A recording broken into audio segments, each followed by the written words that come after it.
नमो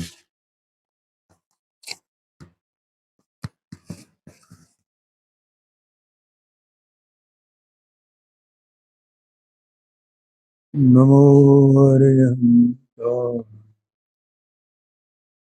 नमो सिद्धानंद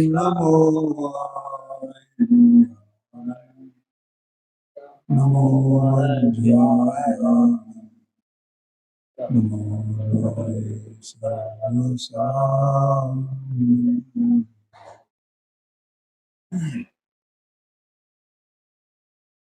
देखो, इस पुस्तक में से आज अपन 9 नंबर का पाठ है।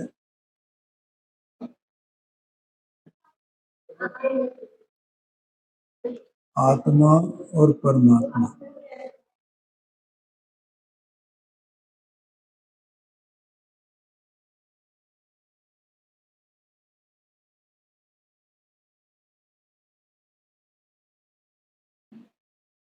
कल का जो कर्म का विषय चला था,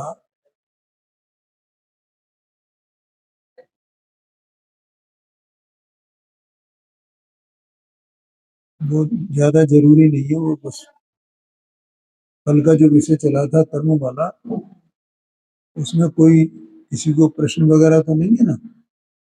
और कर्म वाला विषय मेरे ख्याल से पूरा हो गया था लगभग। अब आत्मा और परमात्मा का 9 नंबर का पाठ है इसमें।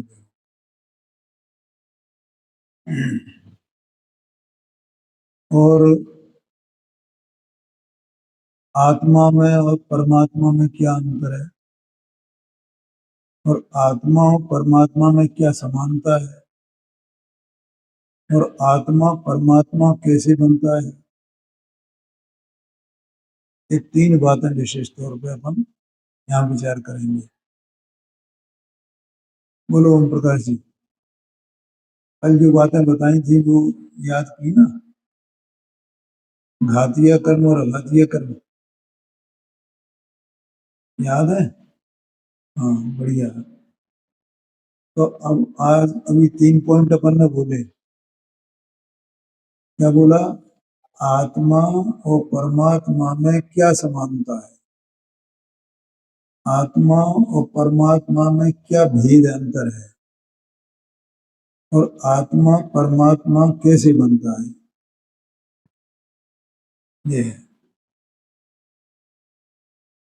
तो देखो, ऐसा है कि पहले तो आत्मा के स्वरूप को समझना है। अब आत्मा को स्वरूप को समझने के लिए हमें क्या जानना होगा?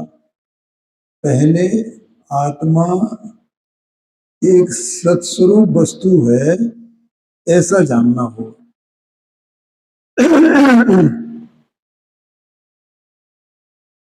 एक निरीह वस्तु है। हाँ, निरीह का अर्थ है किसी के अधीन नहीं होना, सहजता होना। जैसे आकाश है, तो आकाश सहज है ना, किसी के अधीन नहीं है ना, अपने से ही उसकी सत्ता है। ऐसे आत्मा की भी अपने से ही सत्ता है। क्षेत्र में है ना, तो आत्मा भी एक द्रव्य है ना।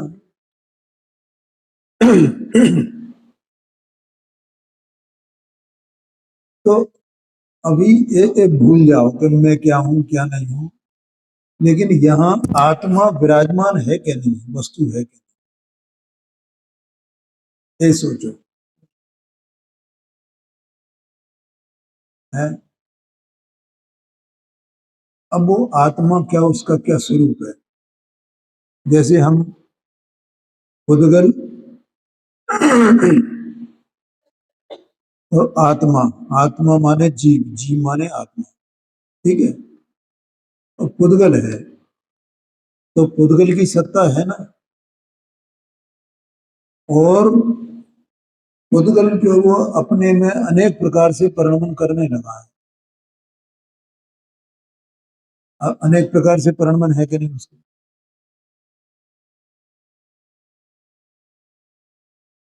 एक पुद्गल ही तो है ना जो जमीन के अंदर अनेक प्रकार की धातुओं रूप से परिणमित हो रहा है। ये तेल होता है, तेल रूप परिणमित हो रहा है। तेलों के कुएं हैं ना इसमें, अरब कंट्रीज में और भी जगह हैं। तो ये सब क्या है? एक पुद्गल के ही परिणाम है सब। और कौन कौन से परिणाम है पुद्गल के, और वे सब अपने आप ही हो रहे हैं। कौन करने वाला? ये जीव ये चाहे कि मैं इनको करूं, तो बोलो ये जीव पुद्गल को कर सकता है? पुद्गल को करने का मतलब है पुद्गल को उत्पन्न करना। तो पुद्गल को कौन उत्पन्न करे?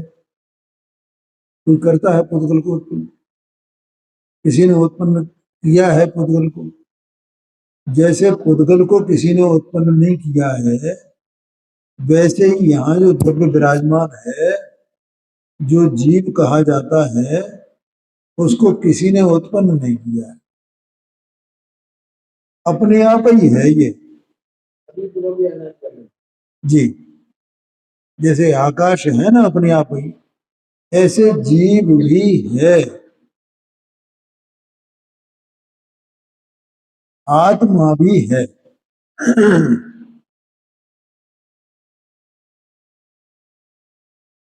बोलो ओम प्रकाश जी, क्या समझ में आया? आत्मा है ना, यहाँ विराजमान है। ठीक है, अब वो कैसा है आत्मा? तो देखो कि वो आत्मा पहली बात असंख्यात प्रदेशी है, लोकाकाश प्रमाण। और संसार अवस्था में ये आत्मा जो शरीर होता है उसके संयोग में ही रहता है हमेशा। और वे सब आत्माएं एक जैसे हैं, सभी असंख्यात प्रदेशी हैं, सभी चेतना स्वभावी है। जैसे पुद्गल अनेक है ना, पुद्गल कितने हैं, संख्या कितनी है पुद्गल? अनंत अनंत। जीव ऐसे जीव का हो गया, आत्मा को कितने हैं? अनंत है। तो जैसे पुद्गल अनंत अनंत है, वैसे ही जीव भी अनंत है। और जैसे पुद्गल में कथनचित समानता है सभी पुद्गलों में, अनंत अनंत पुद्गल, वैसे ही जीवों में भी कथनचित समानता है सब में। ठीक है, क्या समानता है जीवों में? है कि सबके सब असंख्यात प्रदेशी हैं, सबके सब चैतन्य स्वभाव में ही है। जो अपन क्षेत्र के भेद करते हैं ना, तो किस आधार पर करते हैं? उनके स्वभाव के आधार पर। जो पुद्गल का स्वभाव है, सो बाकी के 5 द्रव्यों का स्वभाव नहीं है। जो जीव का स्वभाव है, सो बाकी के 5 द्रव्यों का स्वभाव नहीं। जो आकाश द्रव्य का स्वभाव है, तो बाकी के 5 द्रव्यों का स्वभाव नहीं। सब अलग अलग स्वभाव वाले हैं। तो पहले तो असंख्यात प्रदेशी है, दूसरा उसका चैतन्य स्वभाव है। पूरा असंख्यात प्रदेशी द्रव्य कैसा है? चेतना स्वभाव वाला है। जैसे पुद्गल वो जड़ स्वभाव वाला है, अचेतन स्वभाव वाला, उसमें चेतना नहीं है। ऐसे जीव में चेतना, जीव का चेतना स्वभाव है, उस सर्वांग पूरा का पूरा द्रव्य चेतना। चेतना माने ज्ञान दर्शन स्वभाव। ऐसा है।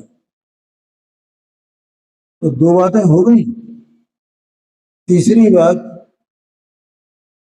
कि ये अमूर्तिक है या अरूपी है, एक ही बात। अरूपी और भी द्रव्य हैं, लेकिन क्योंकि ये रूपी के साथ में रहता है, इसलिए उसकी अलग पहचान बताने के लिए संसार में रूपी द्रव्य के साथ में है ना, पुद्गल के साथ में। क्या बोला? हाँ, तो पुद्गल से भिन्न करने के लिए उसे कहा कि ये अरूपी है। ठीक है।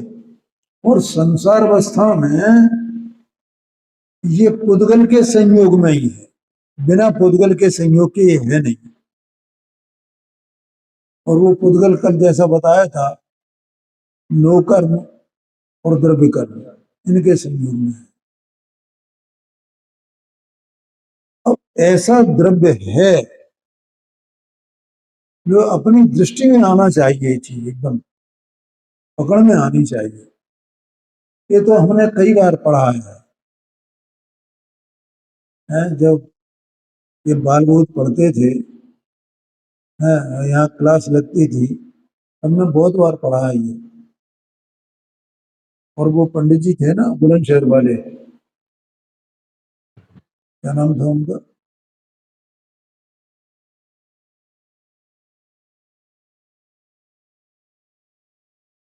अरे पवन जी, हाँ डंडे वाला बाबा कहलाते थे वे, डंडा लेकर चलते। कैलाश चंद जी, बुलंदशहर वाले। तो याद है थे डबरा वाली भाभी वगैरह सब उनसे पढ़ी हैं। हाँ, हमने देखा है जी। वो हमने तुमको एक पुस्तक दी थी ना। हाँ, वो उन्हीं की है। तो उन्होंने जो वो सोनगढ़ में रहते थे तो वहां से वो जो हमने कलेक्शन किया, तो उनसे सुना था, तो हम उसको रटते थे उस चीज को।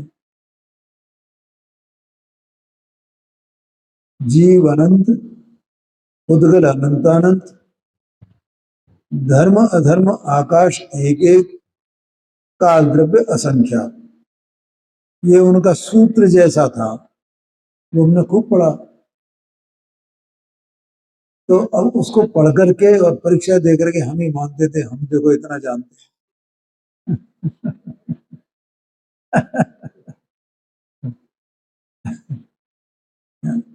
तो पहले हाँ, यही लिखा है। वाह वाह। और उसमें वो लिखा है, नाश में अवस्था हाँ जी, हाँ जी, बिल्कुल बिल्कुल।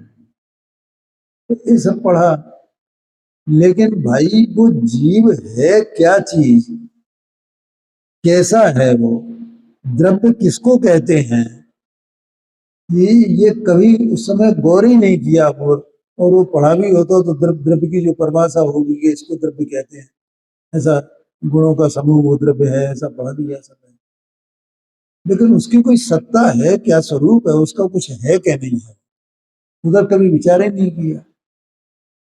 तो ऐसा ये जीव ये पुद्गल के साथ में रहता है संसार वस्तु है, मतलब उसकी सत्ता है ना। ऐसा वो अरूपी है, चेतना स्वभावी है, असंख्यात प्रदेशी लेकिन देह प्रमाण है। जैसे मच्छर है, या और भी कोई और उससे भी छोटे जो जीव जंतु होते हैं, बहुत बारीक बारीक, ऐसा लगे आपको यहाँ कोई धूल का कण पड़ा हुआ है या कोई काला वो पड़ा हुआ है कण उसका है, अपने को लगे अरे ये अपन हटाएं उसको, ये क्या क्या काला काला क्या आ गया, और वो पता चला कि जीव है। थोड़ी देर में बुरा रहने लगा, बिल्कुल बारीक सा, एकदम बारीक सा। हाँ, तो उसकी देह इतनी छोटी, और वो असंख्यात प्रदेशी जीव उस देह प्रमाण। बोलो ओम प्रकाश जी। ये द्रव्य अंदर असंख्यात प्रदेशी, ये उस पर्याय में रहा है। और उससे भी और सूक्ष्म पर्याय में रहा है, जिसमें एक शरीर में कितने जीव, सिद्धों से अनंत गुने जीव, ऐसी पर्याय, निरोध की पर्याय आया कि नहीं आया कि नहीं? इतनी ऐसी दशा इसकी, और ये है संख्या प्रदेश, उसमें रहा है ये।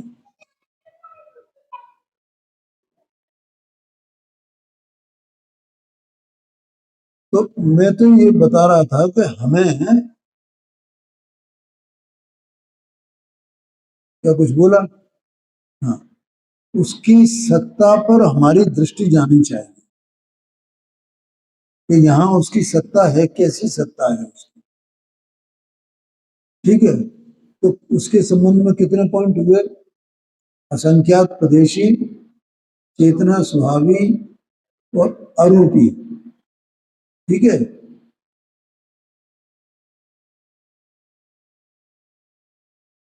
एक पॉइंट और बोलता हूं मैं। हाँ हाँ, अनंत गुणों के समुदाय रूप, अनंत शक्तियों का, अनंत गुणों वाला। ठीक है, ऐसी चार विशेषताएं उसमें है। ऐसा होने पर भी उसमें एक विशेषता और है, और वो विशेषता सभी द्रव्यों में है, और वो है उसका उत्पाद व्यय द्रव्यात्मक स्वरूप या गुण पर्यायात्मक स्वरूप। एक ही बात है। माने जैसा सुबह जो चर्चा चल रही है ना, तो उसमें इसमें कितने गुण हैं? अनंत गुण हैं, और अनंत गुण हैं तो वे ध्रुव हैं, अक्रम रूप हैं और क्रम रूप भी हैं, दोनों बातें हैं। ऐसा इनका सबका समूह एक द्रव्य है,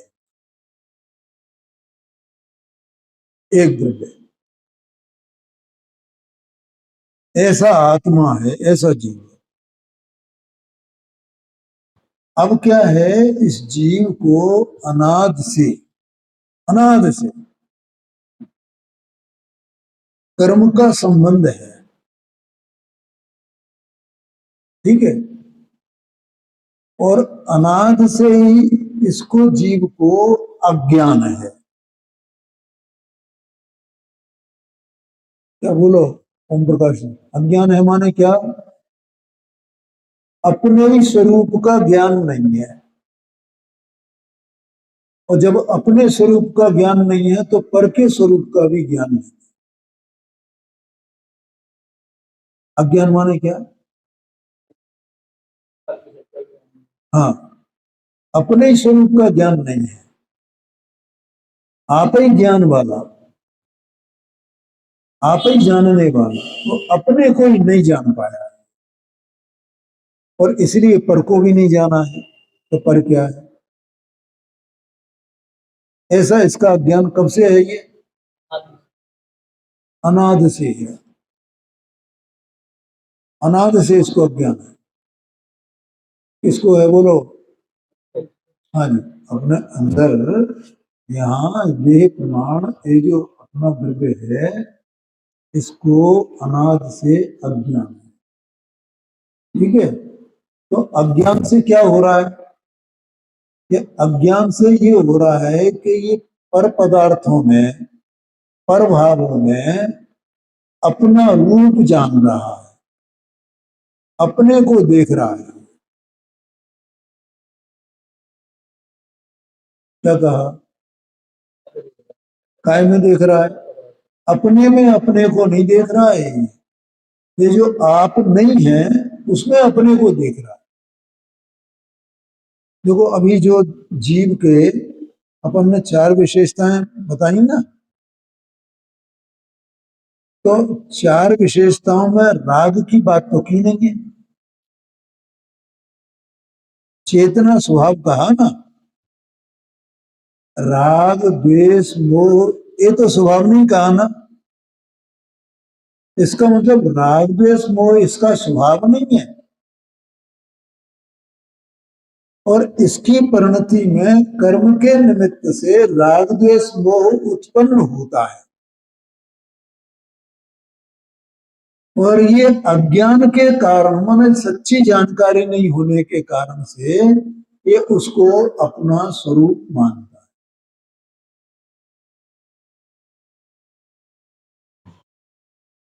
बोलो, समझ में आ रहा है कि नहीं?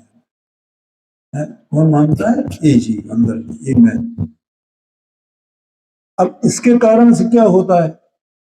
इस राग द्वेष मोह को जो अपना स्वरूप नहीं है उसे अपना स्वरूप मान रहा है, और जो अपना स्वरूप है उसे अपना स्वरूप नहीं जान रहा है, तो उससे इसको बार बार कर्म का बंध होता है, निरंतर।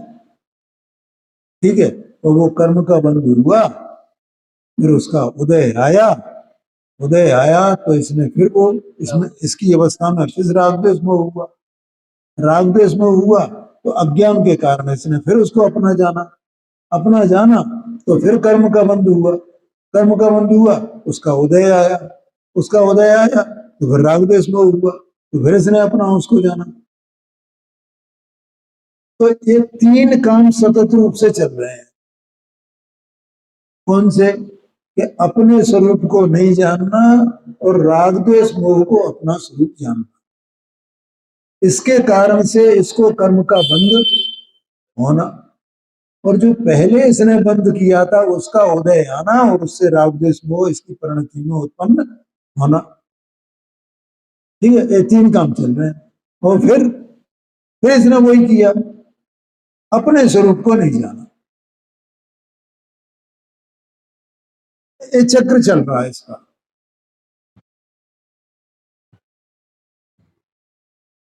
आया समझ में? तो इस संसार से छूट नहीं पाता है। ठीक है, और है तो ये आत्मा ज्ञान दर्शन स्वभाव, अपने स्वरूप को नहीं जानता है, तो इसलिए इसे मिथ्या दृष्टि, बहिरात्मा, अज्ञानी ऐसा कहा जाता है तो ये वही वो चार विशेषताओं वाला, लेकिन कहा क्या जा रहा है इसको? मिथ्या दृष्टि, अज्ञानी, बहिरात्मा, रागी द्वेषी मोही, ऐसा कहा जा रहा है, क्योंकि इसने राग द्वेष मोह को अपना स्वरूप मान लिया। क्या साहब?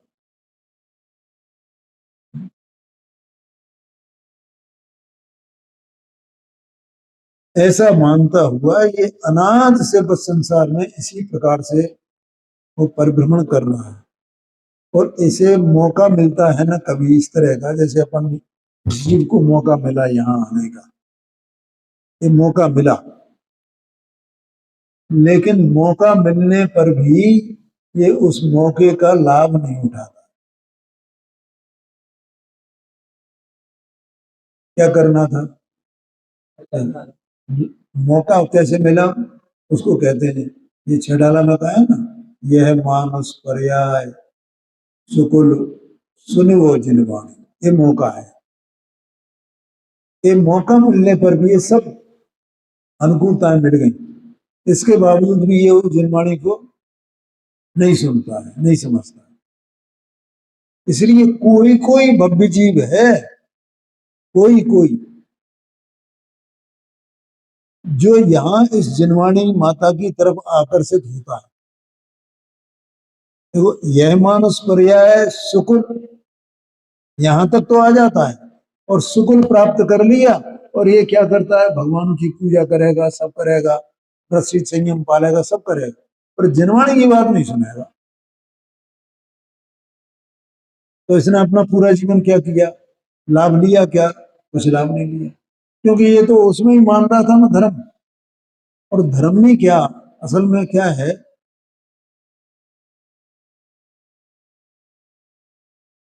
कि जीव की कुछ परिणति ऐसी है, मतलब यहां तक भी आ जाए, जैसे मेरे जैसे व्यक्ति यहाँ आ गया है, यहां तक भी आ जाए, यहां तक, वहां नहीं, यहाँ, मैं यहाँ की बात कर रहा हूं। तो इसे क्या है कि वो जो जिसको कहते हैं प्राप्त पर्याय में ही तन्मय, ऐसा अपन मिथ्या दृष्टि के प्रकरण पढ़ा था ना। तो बस हमने ये कर लिया ना, उसमें हम इसके कर्ता बने हुए हैं, तो उसमें संतुष्ट होगी। देखो हमने ये कर लिया, हमने ये दान दे लिया, हमने ये व्रत संयम का पालन कर लिया, हमने ये धर्म कर लिया, हमने इतने शास्त्र पढ़ लिए, हमने हमारी बात को इतने लोगों ने सुना, ये 1000-2000 लोग हमारी बात सुनते हैं, आया कि नहीं आया कि नहीं। तो इसमें वो उसी को पकड़ के बैठा रहा, और इसका मतलब क्या हुआ कि उन भावों में जो भाव है, ये जो बाहर के संयोग जो मिले ना, तो उन्हीं में इसने वास्तव में राग द्वेष मोह किया है। यहां तक आकर के भी ये सब बाहर के पदार्थ निमित्त है ना, तो वो और ये राग द्वेष मोह इसकी परिणति में। तो जब राग द्वेष मोह है, तो ये तो राग द्वेष मोह के ये से आश्रय मिल गए, तो राग द्वेष होंगे तो वो किसी न किसी के आश्रय से होंगे। उन पदार्थों का कोई दोष नहीं है,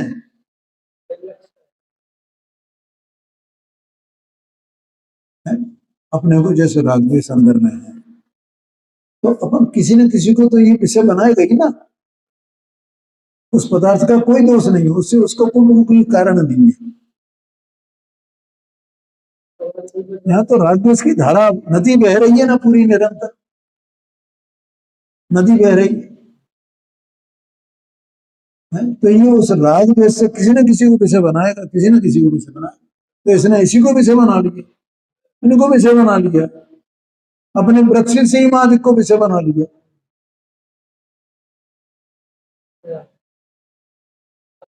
है? इसका मतलब इसने बाहर के पदार्थों को विषय बना लिया, तो उन यहां तक आने पर भी ये छूटा नहीं है।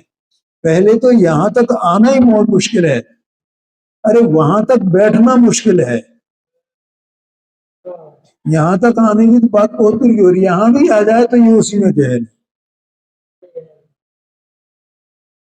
है, समझ लो। तो यहां आकर के भी वो नहीं आया और लौट के चला गया यहां से। इसको यहां कहा तुम्हें, इसका ऐसा परिणाम रहा ना, निरंतर राग द्वेष मोह, राग द्वेष मोह, राग द्वेष मोह। तो इसको ये राग द्वेष मोह जो अपना भाव नहीं है, बाहरी भाव है, बाहर से आया है, स्वभाव में से नहीं आया है, इसलिए उसमें अपनापन करने से इसको बहिरात्मा कहा,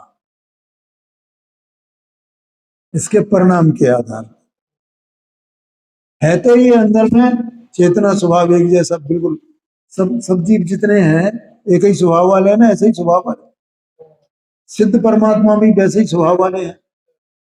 जो निगोद में सोई मुझ में, सो ही मोक्ष मझा, निश्चय भेद कछु भी नाही, भेद गिने संसार।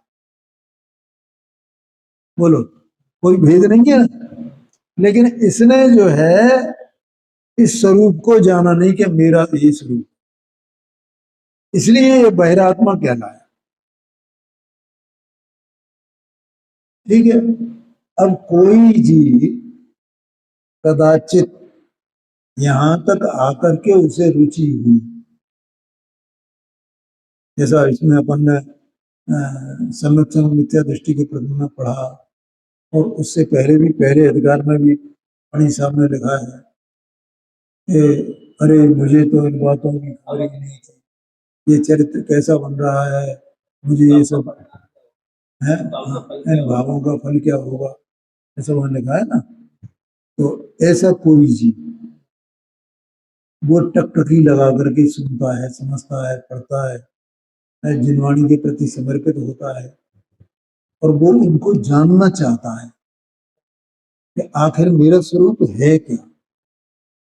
तो ऐसा कोई जीव यहाँ थोड़ा टिकता है, और फिर उसको धीरे धीरे धीरे धीरे क्या होता है ये समझ में आने लगता है। सवेरे भाभी ने प्रश्न किया था कि ये हमने जान तो लिया ना, ये जान तो लिया ना, ये जान तो लिया ना। पर देखो, जानने से कुछ नहीं होगा। जानने को, वो जो हमने को जो ज्ञान हुआ है, जो जानकारी मिली है, उसको हम अप्लाई कैसे करें। हमने ये तो जान लिया आत्म द्रव्य गुण पर्याय आत्मा, उद्गल द्रव्य गुण पर्याय आत्मा, लेकिन ये नहीं जाना कि ये यहाँ पर इस पिंड में कौन पुद्गल है और कौन मैं हूं।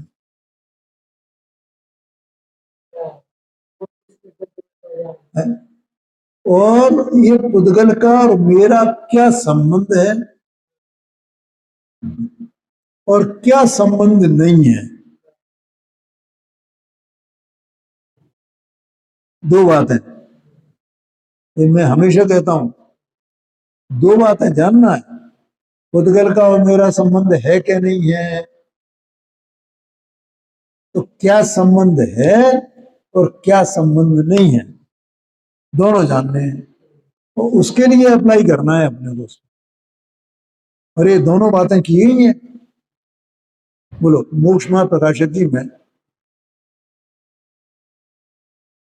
पहले अधिकार के बाद, जो एक तरह से अपन उसको भूमिका का अधिकार कह सकते हैं, तो दूसरे और तीसरे अधिकार में क्या बताया है, बताओ। उसमें एक तो जीव और पुद्गल का संबंध ही तो बताया है, जो अनाथ से चला आ रहा है, उसकी संबंध की सिद्धि की है।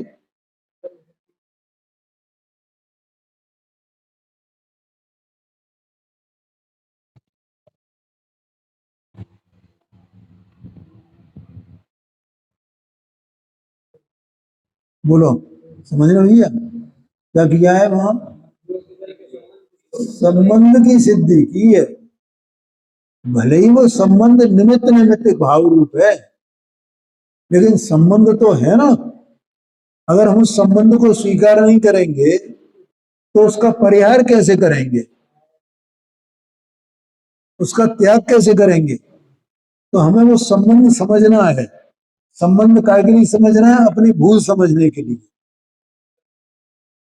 कि वो जो संबंध है मैंने उसको एकांत संबंध मान लिया है। हाँ, हाँ जी, कि वो संबंध है और संबंध नहीं भी है। संबंध नहीं माने तो भी नहीं बनेगा, और सर्वथा संबंध मानने तो भी नहीं बनेगा। हाँ, हाँ, ये बात आया कि नहीं आएगा। तो ऐसा कोई जीव यहां तक आकर के इस तरह से विचार करता है, और फिर वो अपने मेरे द्रव्य गुण पर्याय क्या क्या है, फिर उसके ऊपर पूरा विचार करता है। मैं स्वतंत्र सत्तावान पदार्थ हूँ और ये स्वतंत्र सत्तावान पदार्थ है, तो इसकी मेरी क्रिया मुझ में होती है, मेरा जो कार्य होता है वो मुझ में होता है, और इसका कार्य जो होता है उसमें होता है। ऐसे वो अपने अंदर में चिंतन करते करते और उनको पहचानने लगता है आगम के अनुसार, उपदेश के अनुसार उनकी पहचान करता है वो बारीकी से, अपने श्रुत ज्ञान से। क्या, और उससे पहचान करके फिर वो किसी प्रकार से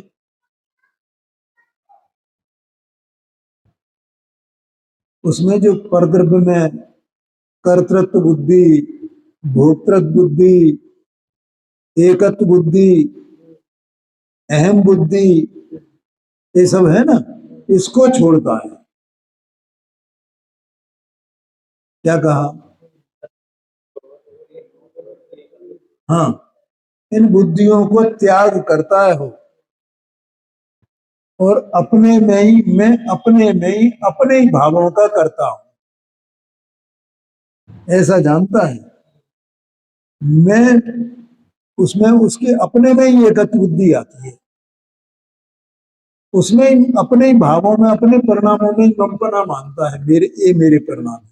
अभी अपन ने 255 पेज पे पढ़े थे ना सूक्ष्म प्रकाशन में, कि ग्रहण त्याग का भाव तो अपना है, तो उसमें ममत्व भी करना और उसका उनका कर्तापना भी मानना, ऐसा है कि नहीं है?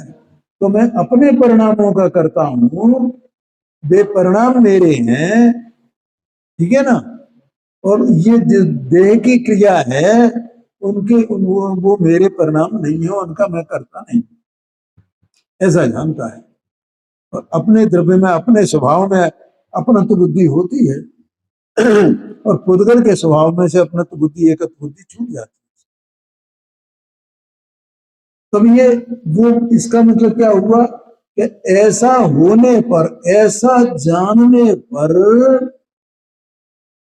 पहले जो परद्रव्यों में कर्तृत्व बुद्धि, भोक्तृत्व बुद्धि, एकत्व बुद्धि, ममत्व बुद्धि, ये सब जो था, उसके कारण से इसमें राग द्वेष होते थे। ये राग द्वेष रूप क्यों परिणमता था? ये मेरा है ना, तो जब मेरा है तो नहीं मेरा, लेकिन मेरा है तो ये मेरा कहने वाला कौन है? कि ये रागी आत्मा है, द्वेषी आत्मा है, मोही आत्मा है। मेरा है, मैं करता हूं, मैं कर सकता हूं, मैं ऐसा करूंगा, है? तो जैसे ही उसे ये पता चला, ऐसा भेद ज्ञान हुआ, वैसे ही वो कर्ता बुद्धि, ममत्व बुद्धि, एकत्व बुद्धि, भोक्तृत्व बुद्धि, ये सब उड़ गई। उड़ गई तो अब क्या हुआ? उनमें बाह्य पदार्थों में राग द्वेष करने का अभिप्राय भी उड़ गया, मिट गया, अब नहीं रहा। राग द्वेष नहीं रहे ये बात नहीं है,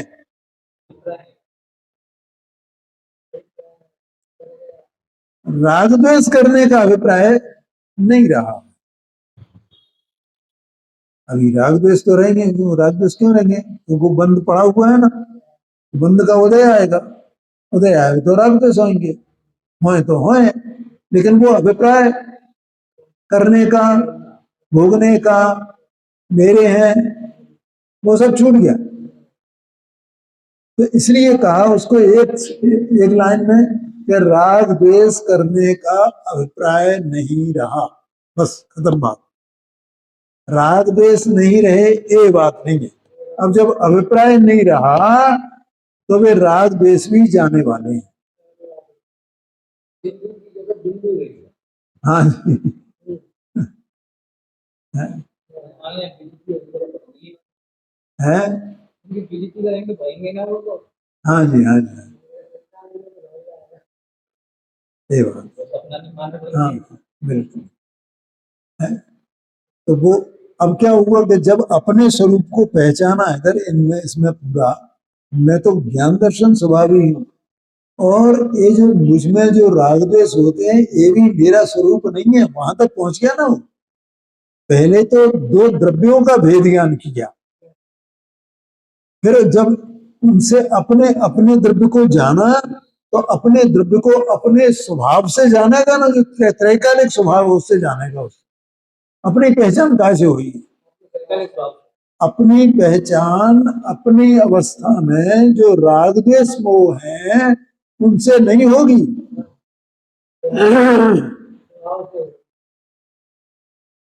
अपनी पहचान तो अपना जो त्रैकालिक स्वभाव है, उस त्रैकालिक स्वभाव से अपनी पहचान हुई। तो उस स्वभाव से अपनी पहचान की,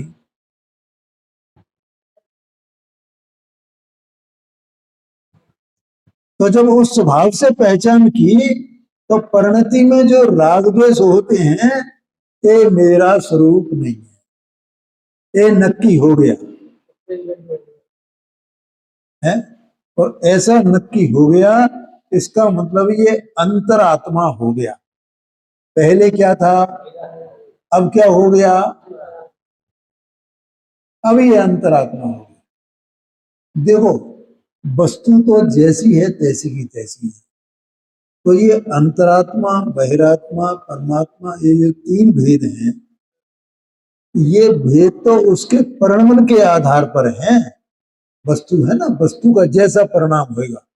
पहले परिणाम कैसा था, बहिरात्मा था, तो ये पहला वही, मैं इसका करता हूं, मैं इसका भोगता हूं, है, ये मेरा है, ये मेरा है, ऐसा जो इसका परिणाम चलता था ना। देखो, ये परिणाम कुछ भी करे, वे इसके होते तो नहीं है ना, इसीलिए तो इसके ये परिणाम सब झूठे हैं।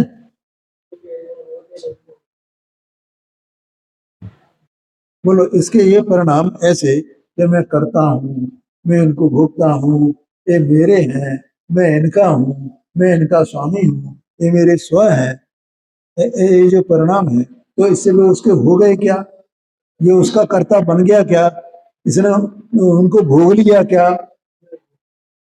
ये ये वे इसके स्व हो गए क्या, ये उसका स्वामी हो गया क्या, कुछ नहीं हुआ ना, कुछ नहीं हुआ। ये तो अपनी तरफ से या एक तरफा चल रहा था, उनका तो बेचारों का कुछ भी नहीं है उसमें, वन वे ट्रैफिक था, अपनी तरफ से ये माने बैठा था, तो इसलिए इसकी सब ये झूठी बातें थी ना। हाँ, अब वो जब इसने वस्तु स्वरूप को जाना, इधर आया ये, तो वो परिणाम बदल गया। अब परिणाम बदला ना, अब क्या हो गया परिणाम में, ये मेरे नहीं है, मैं इनका करता नहीं हूं, ये मेरे कार्य नहीं है, मेरे किए हुए इनके परिणाम नहीं होते, मैं तो इनको छूने वाला भी नहीं हूं, करने वाला तो बहुत दूर की बात है, मैं इनका भोगता नहीं हूं, है? ये मेरे भोग्य नहीं है, ऐसा जान गया है। और ये राग द्वेष जो है ना, ये विकार, एक विकार को भी उसने विकार पने जान लिया है, भिन्न उसके स्वरूप को। इतना नहीं कि ये मेरे नहीं है, इतने ये राग द्वेष मेरे नहीं है। हाँ, ये देखो, ये तो जैसे मेरे जैसा ज्ञानी है, तो उसने यहाँ ये पढ़ लिया कि देखो भी ये राग द्वेष आत्मा का स्वरूप नहीं है, तो मैं भी कहने लगता हूँ ना, मैं कह रहा हूँ ना, राग द्वेष आत्मा का स्वरूप नहीं है, राग द्वेष आत्मा का स्वरूप नहीं है, आत्मा का स्वरूप तो ज्ञाता दृष्टा है, ऐसा कह रहा हूँ मैं। तो इतना कहने से मैं अंतरात्मा हो जाऊंगा, तो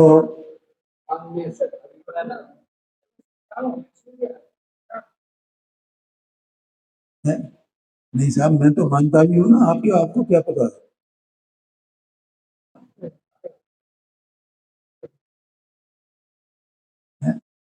अरे मैं कहता भी हूँ और मानता भी हूँ,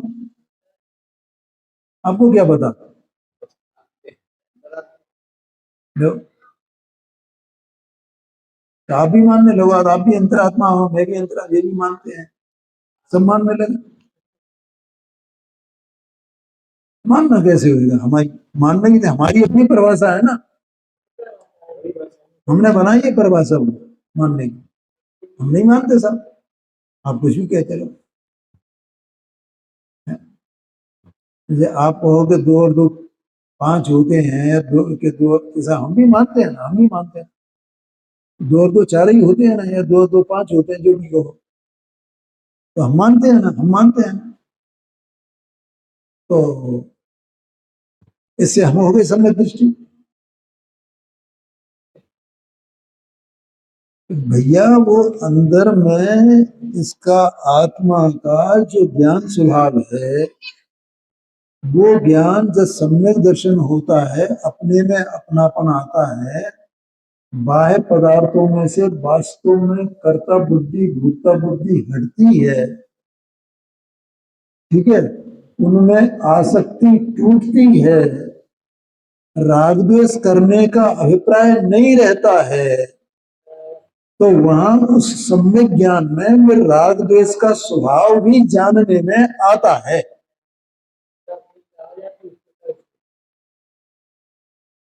क्या कहा, नहीं आया समझ में? क्या बोला? हाँ हाँ, वो मैं बता रहा हूँ ना, मानता है किस बल पर?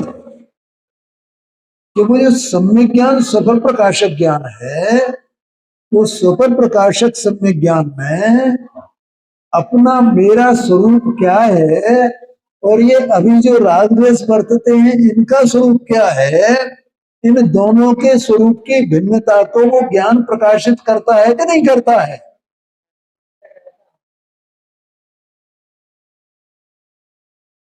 समझ में आया कि नहीं आया? नहीं आया समझ? है? वो करता है तो वो उसका अपना बल है ना। इससे उस राग द्वेष को अपना स्वरूप नहीं मानता है ना। राग द्वेष को अपना नहीं मानता है तो ये कोई कहने की बात नहीं है। नहीं तो मैं भी कहने लगूंगा मैं राग द्वेष मेरे नहीं है भाई, देह मेरी नहीं है। तो उस कहने से, और मैं तो ऐसा ही मानता हूं, मैं तो ऐसे ही मानता हूं, मैं पूरा ढिंडोरा पीटू जगत में, तो उससे क्या मैं अंतरात्मा हो गया? कि नहीं भैया, इसकी जरूरत नहीं है ढिंडोरा पीटने की, उससे कोई सम्यक दृष्टि नहीं होता है। और जो सम्यक दृष्टि होता है वो कहता भी नहीं है, है? हाँ जी, हाँ जी। तो मुझे वो एक दोहा याद आता है रहीम का बार बार, रहीमन बात अगम्य की, कहन सुनन की नाय, जो जानत सो कहत नहीं। कहत सो जानत ना है, नहीं समझना। वो तो अगम्य स्वरूप है भाई, वो तो जो अनुभव करता है वो ही जानता है। तो इस प्रकार से जानने पर वो जो अज्ञान था भैया नवीन भाई, जो अज्ञान था ना, जिसको अज्ञान कहते हैं, अज्ञान से अज्ञान से अज्ञान से, और तो वो अज्ञान अभाव हुआ का नहीं हुआ, और वहां ज्ञान हुआ का नहीं हुआ। वो ज्ञान होने से ही उसे अंतरात्मा कहा जाता है, ये समझना। तो इस तरह से वो बहिरात्मा से छूट करके बहिरात्मा बने से और वो अंतरात्मा हो है। और फिर उसकी परिणति में अभी राग द्वेष है? जितने काल तक वो राग द्वेष रहेगा उतने काल तक वो अंतरात्मा रहेगा, और अपने में अपनेपन का, अपने में स्थिर होने का उद्यम वो निरंतर उसका चलता रहेगा, वो छूटता नहीं है। आया कि नहीं आया क्या? तो ऐसा वो उद्यम करते करते उससे क्या होता है कि वो जो राग द्वेष होते हैं वे शिथिल तो हो ही गए हैं, फिर वो धीरे धीरे धीरे धीरे मिटते जाते हैं, छूटते जाते हैं, छूटते जाते हैं। इधर वे छूटते हैं, उधर उनका कारण जो कर्म है वो छूटता है, और इस तरह दोनों तरफ से छूट जाते हैं, और ये अकेला रह जाता है ज्ञान स्वभाव से। तो उसका जो स्वभाव से जो परमात्मा पना अंदर में था वो पर्याय में व्यक्त हो जाता है, प्रकट हो जाता है। आया कि नहीं आया क्या? तो देखो अब यहाँ क्या है, देखना जरा, कि बहिरात्मा के तो कोई भेद नहीं है, और भेद भी किए तो पंडित जी साहब ने मोक्ष मार्ग प्रकाशक में जो मनुष्य पर्याय के जीव हैं उनके किए, कैसे निश्चयभाषी, व्यवहाराभासी, उभयभाषी हैं, और सम्यक सुनो मिथ्या दृष्टि, इस प्रकार से उनने किए। लेकिन वे तो केवल मनुष्य पर्याय के जीव के बारे में लिए हैं। लेकिन बहिरात्मापना अगर देखा जाए सभी जीवों का, तो सभी जीवों का बहिरात्मना एक ही प्रकार का है? लेकिन अंतरात्मा पने में भेद होते हैं, ठीक है? और परमात्मा पने में भी भेद होते हैं। अंतरात्मा कितने प्रकार के कहे जाते हैं? तो संक्षेप में 3 प्रकार के कहे गए है। उत्तम अंतरात्मा, मध्यम अंतरात्मा और जगन्य अंतरात्मा, इस प्रकार से कहा गया है। ठीक है, तो उत्तम अंतरात्मा कौन है? उत्तम अंतरात्मा वे हैं जो अल्प काल में मोक्ष को प्राप्त करने वाले हैं, अंतर्मुहूर्त में। वे तो उत्तम अंतरात्मा है। ठीक है, और जगन्य अंतरात्मा कौन है? जो अविरत सम्यक दृष्टि है, सबसे छोटा नीचे वाला और सबसे ऊंचा वाला, और इन दोनों के बीच में जितने हैं वे सब मध्यम अंतरात्मा है। ऐसे 3 भेद किए, माने 5वां गुण स्थान वर्ती, 6वें 7वें गुण स्थान वर्ती मुनिराज है। तो वहां तक मतलब श्रेणी आरोहण तक करने वाले भी, वहां तक पहुंचने वाले भी, वे सब काम में आएंगे मध्यम अंतरात्मा में। और जो अंतर्मूर्ति में केवल ज्ञान प्राप्त करने वाले हैं वे उत्तम अंतरात्मा, और बाकी सब मध्यम अंतरात्मा। पंचमूर्ति स्थानवर्ती भी उसमें आ गए, मुनराज भी आ गए। इस आधार पर उनके 3 भेद किए हैं। समझ में आ गया ना? जगन्य अंतरात्मा है जी, हाँ जी, सबसे छोटा तो वही है तो वो सम्यक दृष्टि अंतरात्मा। सबसे कमजोर वही है। हाँ, सबसे कमजोर है वो, है ना, सबसे कमजोर है वो, क्योंकि अभी उतना स्वास्थ्य लाभ उसे नहीं मिला है। पंचम स्थानवर्ती को थोड़ा स्वास्थ्य लाभ मिल गया है, क्योंकि उसे 2 चौकड़ी कसाए गया भाव रूप, उसकी भीतरागता प्रकट हो गई, शुद्धोपयोग है उसका, शुद्ध चारित्र है, तो उसका बल बढ़ गया है। और फिर वो मुनि अवस्था होगी तो और ज्यादा बल बढ़ गया। तो ऐसे इस प्रकार से उसके 3 भेद किए गए, मध्यम अंतरात्मा। और परमात्मा के 2 भेद हैं, अरहंत परमात्मा और सिद्ध परमात्मा, ऐसे 2 भेद उनके हैं। ये बात 6 डाला में कही गई। तो इस प्रकार से एक आत्मा और उसके ये 3 प्रकार कहे जाते हैं। तो 6 डाला में लिखा है, वहां पहले लिखा ना, बहिरात्म, अंतर आत्म, परमात्म, जीव त्रिधा है। जीव 3 प्रकार का है। जैसे पहले जीव को 2 प्रकार का बोला जाता है, संसारणो मुक्ताश्च, कि संसारी और मुक्त 2 प्रकार के जीव हैं। ठीक है, यहां कहा कि जीव 3 प्रकार के हैं। तो संसारियों में 2 भेद कर दिए उनने,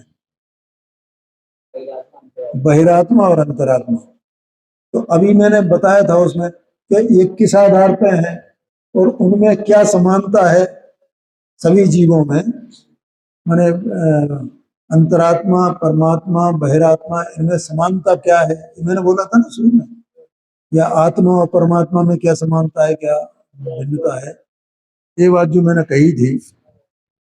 तो उससे ये सब स्पष्ट हुआ कि नहीं हुआ है कि सब जीव आत्मा तो हैं लेकिन परमात्मा सब नहीं है, और स्वभाव से वे सब परमात्मा ही हैं। स्वभाव से परमात्मा क्यों है? क्योंकि देखो, स्वभाव से वे परमात्मा नहीं हो तो परमात्मा पना आएगा कहां से? स्वभाव से अगर केवल ज्ञान नहीं हो, स्वभाव रूप शक्ति रूप से, तो केवल ज्ञान कहां से आएगा भैया? बाहर से थोड़ी आएगा।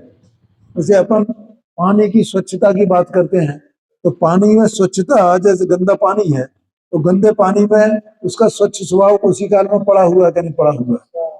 क्योंकि गंदगी निकल गई तो पानी के स्वच्छ स्वभाव है, तो वो आया कहां से, स्वच्छता आई कहां से? कि वो तो स्वभाव में पहले से पड़ी थी, गंदगी हटी तो स्वभाव प्रकट हुआ। ऐसे जीव स्वभाव से परमात्मा पहले से ही है? इसी को आचार्यों ने जो है वो लिखा, उसमें बृहद्रव संग्रह में जो है वो 13 नंबर की गाथा है, सव्य शुद्धाओ शुद्ध नया, कि शुद्ध में से सभी जीव शुद्ध हैं। तो शुद्ध है माने उनमें सभी में परमात्मा पने का स्वभाव है। इसका नाम सभ्य शुद्धाओ शुद्ध नया है। परमात्मा पना सब में है, लेकिन भैया वो सब में है और मैं परमात्मा हूं, मैं शुद्ध हूं, इसके गीत गाने से ये शुद्ध परमात्मा नहीं बनेगा। गीत गाने से नहीं बनेगा, तो कैसे बनेगा? उसके लिए इसे प्रयत्न करना पड़ेगा, तब बनेगा। मतलब मुझे वास्तव में बहुत आश्चर्य भी होता है और अच्छा भी नहीं लगता है कि लोग इसके गीत तो बहुत गाते हैं। एक मतलब महिला थी, यही थी ग्वालियर की, तो वो वहां रहती थी सोनागिर में। तो सोनागिर में रहती थी तो कभी कभी यहाँ आती थी। तो एक बार आई तो यहाँ स्वाध्याय चल रहा था तो आके बैठी। फिर जब चलने लगी तो बाहर, तो मैं भी निकला बाहर में, तो मैं ऑफिस जाता था। तो जैसे ही स्वाध्याय खत्म होगा वैसे ही जल्दी पड़ती थी, तो बाहर में पहुंचा तो मैंने उनके चरण स्पर्श किए। अरे भैया, तो हमारे चरण क्यों स्पर्श करते हो? तुम भी भगवान आत्मा हो और हम भी भगवान आत्मा हैं। तो मुझे ये बात तब से ही मुझे अच्छी नहीं लगती है। अच्छी लगती है तो क्यों, क्यों अच्छी नहीं लगती? क्योंकि हम मान के बैठ गए ना, हम भगवान है, हम भगवान है बस। तो हम पुरुषार्थ करेंगे भगवान बनने का? हमें भगवान ही है। एक बात हो गई, अब दूसरी बात बताता हूँ। भैया देखो, हम तो सबको भगवान देखते हैं ना, इसका मतलब तुम सम्यक दृष्टि भी हो गए हैं। भैया सबको भगवान कौन देखता है? जो सम्यक दृष्टि होता है वो ही देख पाता है। तो उनमें सम्यक कैसी समानता है, कैसा परमात्मा पना है, उसका नाम है सभ्य शुद्धा शुद्ध। लेकिन वो बोलने से नहीं होता है, इसलिए बोलना नहीं चाहिए। बोलना माने मुझे बड़बोलापना जैसा लगता है। ये तुम कुछ मेहनत करो ना, शांति से समझो ना वस्तु का स्वरूप, भेद विज्ञान का प्रयत्न करो। वो तो करेंगे नहीं, अरे वो भगवान है, सब भगवान है, सब भगवान है। हाँ, और पुरुषार्थ पर्याय में ही होएगा, और वो पर्याय अपनी ही है, अपने को ही करना है। तो इसलिए ये जो तीन भेद किए हैं वो पर्याय अपेक्षा से हैं, परिणमन की अपेक्षा से हैं। और इसीलिए वहां छेड़ाला में लिखा है, बहिरात्मता हे जान तज, हे जान करके कि ये बहिरात्मा पना छोड़ने योग्य है, अंतर आत्म हो जाए। क्या हो जाओ? अंतरात्मा हो जाओ। बहिरात्मा पना छोड़िए। बहिरात्मता हे जान तज अंतर आत्म हो जाए, परमात्म को ध्याय निरंतर तो नित आनंद पूजे। परमात्मा का ध्यान करो। ध्यान माने तुम परमात्म स्वरूप हो, ऐसा बार बार जानो। जानना है, कहना नहीं है, बोलना नहीं है, जानने का अभ्यास करना है।